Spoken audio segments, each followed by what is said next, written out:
আসসালামু আলাইকুম। সরকারি প্রাথমিক সহকারী শিক্ষক নিয়োগ পরীক্ষা 2019-এর তৃতীয় ধাপের যে 3 সেট প্রশ্ন এসেছে তার তৃতীয় সেটে গণিত অংশ নিয়ে কথা বলবো।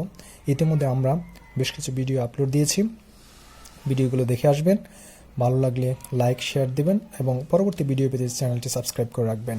এই সেটের গণিত অংশে যে 20টি প্রশ্ন এসেছে তার মধ্যে পাটিগণিতের হচ্ছে 12টি প্রশ্ন, জ্যামিতিক 4টি, বীজগণিতের 4টি প্রশ্ন এসেছে। প্রথম প্রশ্ন 0.001 হচ্ছে 0.1 গুণ 0.1 এর মান কত? তো এই ক্ষেত্রে যে কাজটা করতে হবে, যেহেতু দশমিকের পর 3টা সংখ্যা আছে, এইখানে হচ্ছে দশমিকের পর একটা সংখ্যা আছে, তাহলে আমরা এটাকে 3টা সংখ্যা বানাই নিই।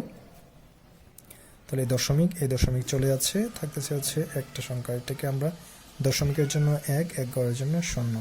তাহলে আমরা পাচ্ছি হচ্ছে নিচে হচ্ছে 100, উপরে হচ্ছে 10। তাহলে কেটে দিলে পাচ্ছি হচ্ছে 10/1 বা 0.1। এই হচ্ছে উত্তর। 2 নম্বর প্রশ্ন হচ্ছে √0.0000009 সমান কত? আচ্ছা, এটাকে আমরা করতে পারি হচ্ছে 2টা সংখ্যা করে ভাগ করে নিতে পারি। কাজে 2টা সংখ্যার এখানে 0 জন্য একটা 0, এর জন্য একটা 0, আর 0.9 এর জন্য হচ্ছে 3, কাজে 0.5। এর বর্গমূল হচ্ছে এটা। আবার আরেকটা পদ্ধতিতে করতে পারি, সেটা হচ্ছে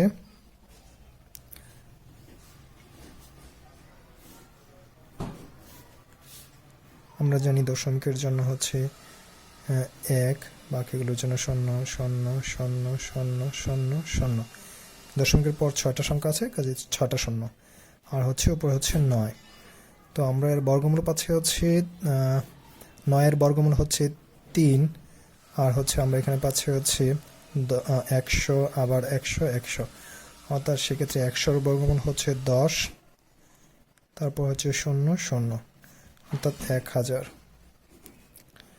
কাজে 1000-এর জন্য আমরা পাচ্ছি হচ্ছে 0.3টা সংখ্যা রাখবে, 003।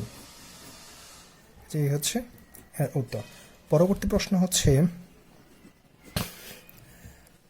কোন কোন স্বাভাবিক সংখ্যা দ্বারা 346-কে ভাগ করলে প্রতি ক্ষেত্রে 31 অবশিষ্ট থাকবে? কাজেই 346-কে কোন কোন সংখ্যা দ্বারা ভাগ করলে 31 অবশিষ্ট থাকবে?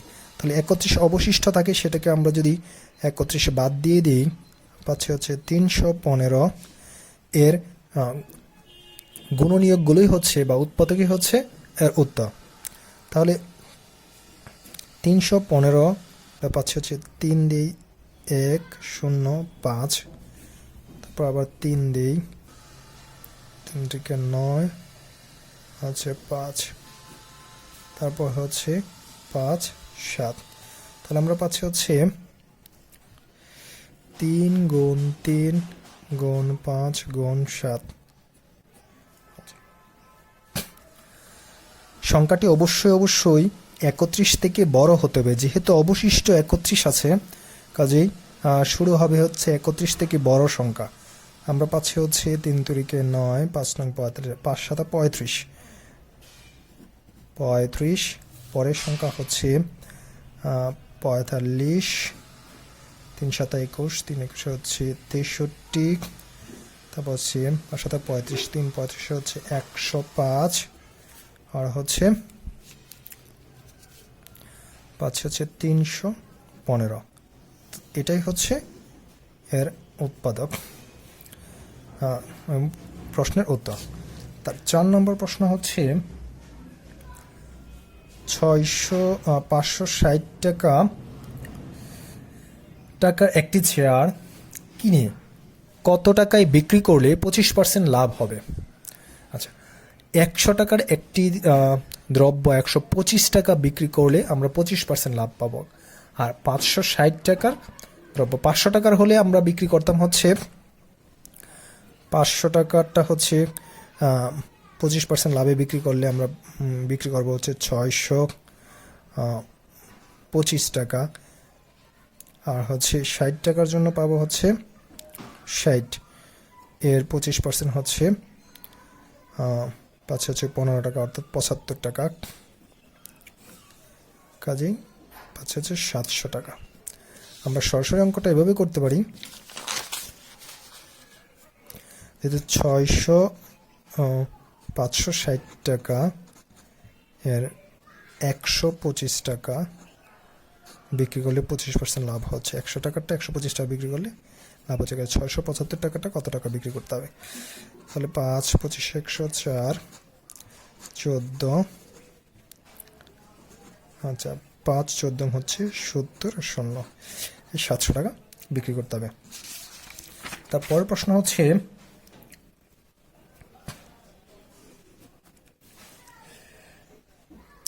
কোন শ্রেণীতে 20 জন ছাত্রের বয়সের গড় হচ্ছে 12 বছর, 4 জন নতুন ছাত্র ভর্তি হওয়াতে বয়সের গড় 4 মাস কমে গেল, নতুন 4 জন ছাত্রের বয়সের গড় কত? যে 20 জন ছাত্রের বয়সের গড় হচ্ছে 12 বছর, অর্থাৎ বয়সের মোট হচ্ছে 240 বছর, আর হচ্ছে 4 জন নতুন ছাত্র আসায় হচ্ছে 24 জন ছাত্র, যাদের বয়সের গড় হচ্ছে 4 মাস কমে যাওয়ায় 11 বছর 8 মাস। কাজে 11 বছর পূর্ণ আর 8 মাস। আচ্ছা, তাহলে আমরা এখানে পাচ্ছি হচ্ছে 264 আর হচ্ছে 216 আর 280। কাজে 280 আর হচ্ছে 240 থাকতেছে 40। 40 হচ্ছে নতুন যে 4 জন ছাত্র আসে তাদের বয়সের মোট, কাজে গড় হচ্ছে 10 বছর। পরের প্রশ্ন হচ্ছে একটি চৌবাচ্চায় 3টি নল দিয়ে যথাক্রমে হচ্ছে 8, 12, 24 ঘন্টায় পূর্ণ হতে পারে। 3টি নল একসঙ্গে খুলে দিলে চৌবাচ্চাটির 4/3 অংশ পূর্ণ হতে কত সময় লাগবে? কাজে একটি চৌবাচ্চা হচ্ছে 8, 12 আর হচ্ছে 24 ঘন্টায় পূর্ণ হচ্ছে। তাহলে 1 ঘন্টায় পূর্ণ হচ্ছে এত অংশ, দ্বিতীয় নলটি 1 ঘন্টায় পূর্ণ হচ্ছে এত অংশ, তৃতীয় নলটি 1 ঘন্টায় পূর্ণ হচ্ছে এত অংশ। 3টা নল একসাথে খুলে দেওয়া হয়েছে। কাজে একসাথে খুলে দিলে আমরা পাবো হচ্ছে 24, 3, 2, 1 হচ্ছে 24 আর হচ্ছে 6। কাজে আমরা পাচ্ছি হচ্ছে 24, 6 হচ্ছে 4/1 অংশ। এই 4/1 অংশ 3টা নল একসাথে খুলে দেওয়ায় পূর্ণ হচ্ছে 1 ঘন্টায়। তাহলে সম্পূর্ণটি পূর্ণ হবে হচ্ছে 4 ঘন্টায়। তাহলে 4 ঘন্টায় পূর্ণ হবে সম্পূর্ণটি, 3/1 অংশ পূর্ণ হতে 4/3 অংশ পূর্ণ হতে সময় লাগবে হচ্ছে 3 ঘন্টা। আচ্ছা, তারপরের প্রশ্ন হচ্ছে কোন সংখ্যার 2/1 অংশের সাথে 6 যোগ করলে 3/2 অংশ হবে, সংখ্যাটি কত? আচ্ছা, অপশন থেকে করা যায়, ধরে করা যায়। মনে করে হচ্ছে সংখ্যাটি হচ্ছে ক, তাহলে এর অর্ধেক, তার সাথে হচ্ছে 6 যোগ করলে সংখ্যাটি হবে হচ্ছে 3/2 অংশ, সংখ্যাটির 3/2 অংশ হবে। আচ্ছা, তাহলে আমরা পাচ্ছি হচ্ছে 2 ক যোগ 6 দুগুণে 12, পাশে হচ্ছে 3/2 ক অংশ, বা 4 ক হচ্ছে 3 ক যোগ 36। তাহলে ক সমান হচ্ছে 36, আর সংখ্যাটি হবে 36। তারপরের পরের অঙ্ক হচ্ছে 5টি ঘন্টা একত্রে যথাক্রমে হচ্ছে 3, 5, 7, 8, 10 সেকেন্ড অন্তর বাজতে লাগলো। কতক্ষণ পরে ঘন্টাগুলো পুনরায় একত্রে বাজবে? তাহলে এর লসাগু হবে উত্তর তাহলে এর লসাগু আমরা বের করি হচ্ছে 2 3 5 7 4 5 5 দিই 3 1 7 4 1। তাহলে আমরা পাচ্ছি হচ্ছে 2 5 3 7 4। তাহলে এত সেকেন্ড, এটাকে যদি আমরা মিনিটে কনভার্ট করে ফেলি তাহলে হচ্ছে আমরা এটাকে কেটে দিচ্ছি হচ্ছে 15 4 15 60, 3 5 15, সরি 3 5 15, 3 3 কাটা, আমরা পাচ্ছি হচ্ছে 7 দুগুণে 14 মিনিট। 14 মিনিট পর ঘন্টাগুলো পুনরায় একত্রে বাজবে। তারপরের অঙ্ক হচ্ছে কোনো ছাত্রাবাসে 15 জন ছাত্রীর 32 দিনের খাদ্য মজুদ আছে, কয়েকজন নতুন ছাত্র আসায় 20 দিনে খাদ্য শেষ হয়ে গেল, নতুন কতজন ছাত্র এসেছিল? তাহলে হচ্ছে 32 দিনের খাদ্য আছে, দিনে খাবে হচ্ছে 15 জন, 15 জন। তাহলে একদিনে তো অবশ্যই বেশি লোক খাবে, 32 গুণ 15 জন, তাহলে 20 দিনে কতজন খেয়েছে? পাচ্ছে হচ্ছে 32 গুণ 15 হচ্ছে 20, তাহলে 3 4 4 8, 3 8 24।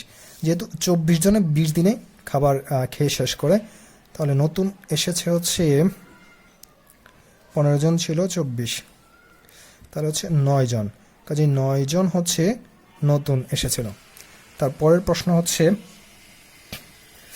শরীফ 240 টাকায় কতগুলো কলম কিনল, সে যদি ওই টাকায় একটি কলম বেশি পেত তাহলে প্রতিটি কলমের দাম গড়ে 1 টাকা কম পড়ত, সে কতগুলো কলম কিনেছিল?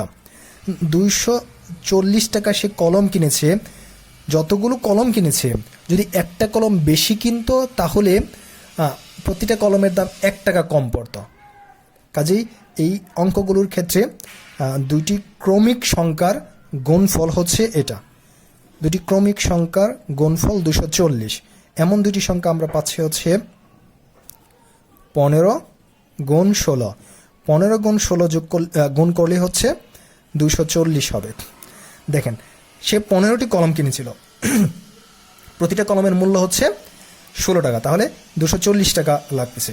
সে যদি একটি কলম বেশি কিনতো তাহলে একটি কলম বেশি কিনলে কিন্তু হচ্ছে 16টি কলম, এবং 16টি কলমের মূল্য গিয়ে হতো প্রতিটার দাম 1 টাকা কম পড়তো, তাহলে প্রতিটার দাম পড়তো 15 টাকা। কিন্তু সে কলম কিনেছে হচ্ছে 15টি, প্রতিটার দাম পড়েছে হচ্ছে 16 টাকা। এই 15টি কলম সে কিনেছিল। অঙ্কটা যদি একটু ঘুরিয়ে দেয় যে সে যদি একটি কলম কম কিনতো তাহলে প্রতিটি কলমের মূল্য হচ্ছে 1 টাকা বেশি পড়তো, তাহলে সেই ক্ষেত্রে উত্তর হবে হচ্ছে সে 16টি কলম কিনতো। প্রশ্নটা একটু ঘুরিয়েও দিতে পারে। কাজে এই অঙ্কগুলোর ক্ষেত্রে এক কম এবং বেশির ক্ষেত্রে আপনারা দুইটি ক্রমিক সংখ্যার গুণফল বের করে অঙ্কগুলো করতে পারেন। কাজে এখানে উত্তর হচ্ছে 15, সে 15টি কলম 16 টাকা করে কিনেছিল। তার পরের প্রশ্ন হচ্ছে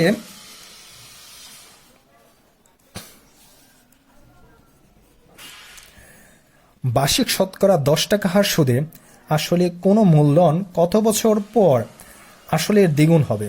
তাহলে আমরা মূলধন ধরি হচ্ছে 100 টাকা, তার দ্বিগুণ হলে হচ্ছে 200 টাকা, তাহলে সুদ হচ্ছে 100 টাকা। এই 100 টাকার 10 বছরের সুদ হচ্ছে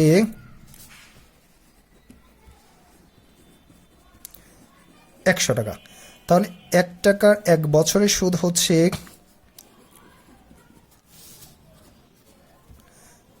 10 100, আবার 100 টাকার 1 বছরের সুদ পাবো হচ্ছে 100 গুণ 100, যেটা কাটা হচ্ছে 10 টাকা বা 10%।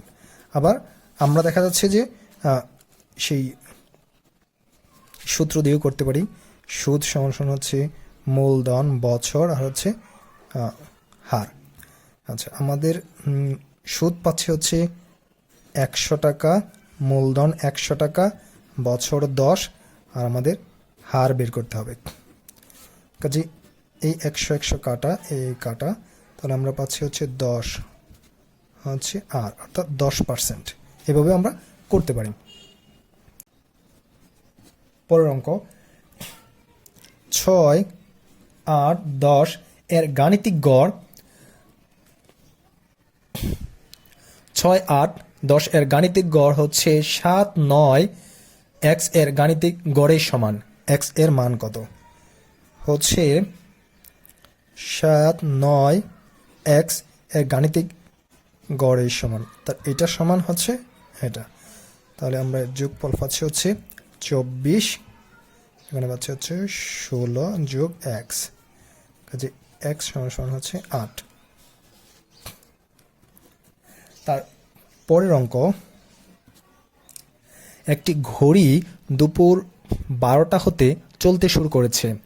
5টা 10 মিনিটে ঘড়ির কাঁটা কত ডিগ্রি ঘুরবে? তাহলে একটি ঘড়ি যে 12টা থেকে চলতে শুরু করেছে 5টা 10 মিনিটে, কাজেই একটি ঘড়ি আগের অবস্থায় ফিরে আসে, অর্থাৎ একবার আসে হচ্ছে 360 ডিগ্রি। কাজে 12 ঘন্টায় হচ্ছে 360 ডিগ্রি ঘুরে 1 ঘন্টায় সে যাচ্ছে হচ্ছে 30 ডিগ্রি। 1 ঘন্টায় সে 30 ডিগ্রি যাচ্ছে। 1 ঘন্টায় যেহেতু 30 ডিগ্রি যাচ্ছে, তাহলে 1 মিনিটে কতটুকু যাচ্ছে? 60, 30, 1 মিনিটে যাচ্ছে হচ্ছে হাফ ডিগ্রি। কাজেই আমরা পাচ্ছি হচ্ছে 5 ঘন্টা 10 মিনিট। যেহেতু 1 ঘন্টা যাচ্ছে হচ্ছে 30 ডিগ্রি, সে 5 ঘন্টা চলে, আবার 10 মিনিট, 10 মিনিটের জন্য হচ্ছে প্রতি মিনিটের জন্য হচ্ছে হাফ ডিগ্রি। আমরা পাচ্ছি হচ্ছে 150 যোগ কেটে দিলে হচ্ছে 5 সমান হচ্ছে 155 ডিগ্রি। একটি ঘোড়ার গাড়ির সামনের চাকার পরিধি হচ্ছে 3 মিটার, পেছনের চাকার পরিধি হচ্ছে 4 মিটার। গাড়িটি কত পথ গেলে সামনের চাকা পেছনের চাকা থেকে 100 বার বেশি ঘুরবে? আচ্ছা, পেছনের চাকা হচ্ছে 4 মিটার পরিধি আর সামনের চাকা হচ্ছে 3 মিটার পরিধি। 3 মিটার 4 মিটার। পেছনের চাকা একবার ঘুরলে বেশি যাচ্ছে হচ্ছে 1 মিটার। তাহলে 3 মিটার যাওয়ার জন্য পেছনের চাকাকে 3 বার ঘুরতে হবে। তাহলে 12 বার ঘোরার ফলে 12 মিটার যাওয়ার পর সামনের চাকা একবার বেশি ঘুরবে। তাহলে 12 মিটার যাওয়ার পর হচ্ছে একবার বেশি ঘুরবে, 100 বার বেশি ঘুরবে হচ্ছে 12 গুণ 100 সমান হচ্ছে 1200 মিটার যাওয়ার পর বেশি ঘুরবে। এই 1200 মিটারকে যদি আমরা কিলোমিটারে কনভার্ট করি, তাহলে হচ্ছে 1000 দিয়ে আমরা ভাগ করলেই পাচ্ছি হচ্ছে 1.2 কিলোমিটার। তারপর হচ্ছে 15 নম্বর প্রশ্ন, একটি সমকোণী ত্রিভুজের ক্ষেত্রফল হচ্ছে 144 বর্গ একক। সমকোণ সন্নিহিত বাহুদ্বয়ের একটির দৈর্ঘ্য হচ্ছে 12 একক, অপরটির কত একক? তাহলে আমরা জানি হচ্ছে সমকোণী ত্রিভুজ এর ক্ষেত্রফল হচ্ছে হাফ ভূমি গুণ উচ্চতা। তো এর ক্ষেত্রফল দেওয়া আছে হচ্ছে 144, আর হচ্ছে ভূমি বা উচ্চতা যে কোনো একটা দড়ি হচ্ছে দেওয়া আছে হচ্ছে 12 একক উচ্চতা রাখি। তাহলে এখানে আমরা পাচ্ছি 6 দিয়ে এটাকে যদি ভাগ করি পাচ্ছি হচ্ছে 24। উচ্চতা বা ভূমি হচ্ছে 24 মিটার। 24 মিটার হচ্ছে এর উত্তর। তারপর হচ্ছে একটি সরল রেখার সাথে আর একটি রেখাংশ মিলিত হয়ে যে সন্নিহিত কোণ উৎপন্ন হয় তাদের সমষ্টি কত? একটি সরল রেখা, একটি সন্নিহিত আরেকটি রেখাংশ এসে মিলিত হয়, যে দুটি সন্নিহিত কোণ উৎপন্ন করে, তাহলে তাদের সমষ্টি হচ্ছে 180 degree.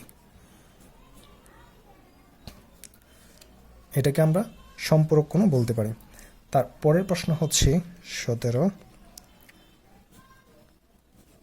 a minus a minus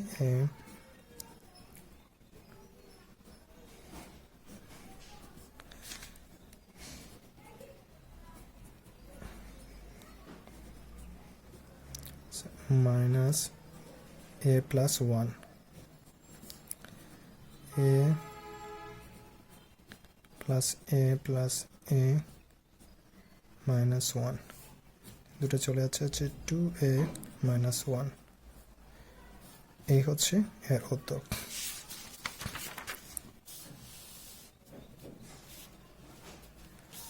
পরের প্রশ্ন হচ্ছে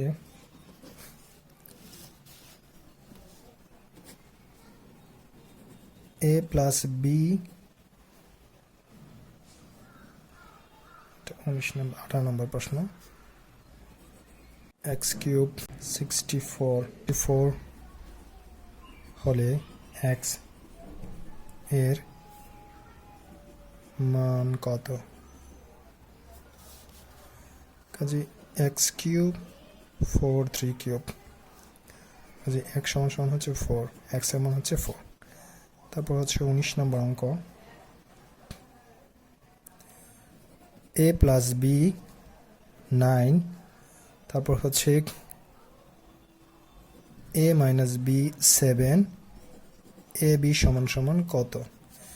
যে দুইটা সংখ্যার যোগফল হচ্ছে 9, দুইটার বিয়োগফল হচ্ছে 7, তাহলে a b কত? তাহলে এখানে পাচ্ছি 8 প্লাস 1 8 মাইনাস 1, কাজেই 8 গুণ 1 ইজিক্যাল টু হচ্ছে 8। এই হচ্ছে উত্তর। তারপর হচ্ছে 20 নম্বর প্রশ্ন x to the power 4x square plus 1 এর একটি উৎপাদক x square plus x plus 1 হলে অপরটি কত? তাহলে আমরা এখান থেকে পাচ্ছি হচ্ছে x square plus 2 into x square into 1 plus 1 square, যেহেতু এখানে দুইটা একটা ওই পাশে নিয়ে যাচ্ছি, মাইনাস করে দিই। তাহলে এর পাচ্ছি হচ্ছে x square plus 1 whole square হচ্ছে x square. A square minus b square সূত্র আমরা করবো x plus 1 plus x square plus 1 minus x. আচ্ছা, যেহেতু আমরা একটা পেয়েছি অপর অংশ, এটাকে আমরা একটু সাজিয়ে লিখতে পারি হচ্ছে x square minus x plus 1, যে এটা হচ্ছে উত্তর।